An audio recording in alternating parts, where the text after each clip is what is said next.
Open yung ano eh, likod. Mainit. Siguro sa January na pala. Mga before Chinese New Year.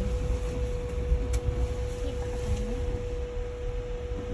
Ay, ang bagal. Pinto talaga. Hindi ko na Dati, yung dun sa The Peak. papunta. Oo. Inano na daw nila, tinanggal na daw nila kasi laging malakas ang hangin. So, hindi nagagamit yung cable cars.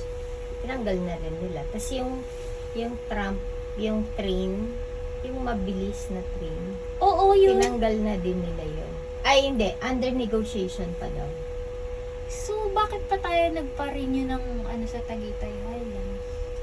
Yung gusto lang ni Daddy na Bibilis naman ata siya. Pali. Takot nga ako sa height eh, pero Malaya, te. oo. Pero umakyat ka ng bundok. Oo. oo nga. Medyo di-align yung fears at the goals.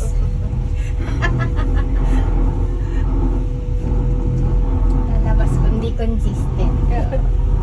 Ang fears at goals ni ate. Te!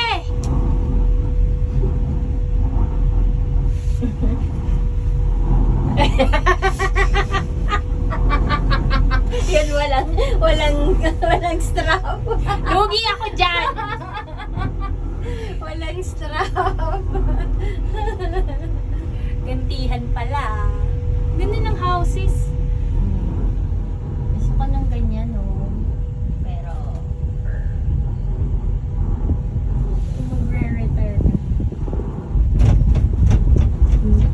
mabig. Grabe no, one way, 200. Kapal ang mukha nila kung may CCTV man dito. Ay, ikaw, te, maglakad ka na lang pabalik. Papunta to sa may Brothers Burger, di ba? Mas madali pa baba. Nakatakot. Bangin na eh. Ang in-expect ko pa naman yung tram na paano. Bakit nila tinanggal yun? Baka yung nag-ooperate, baka hindi sila nagkasundo. Ano kayong meron dyan sa ilalim? Oh my God! Mga monkey. Grabe. Kung ako dyan, dun aakit ako ng puno para makita niyo ako.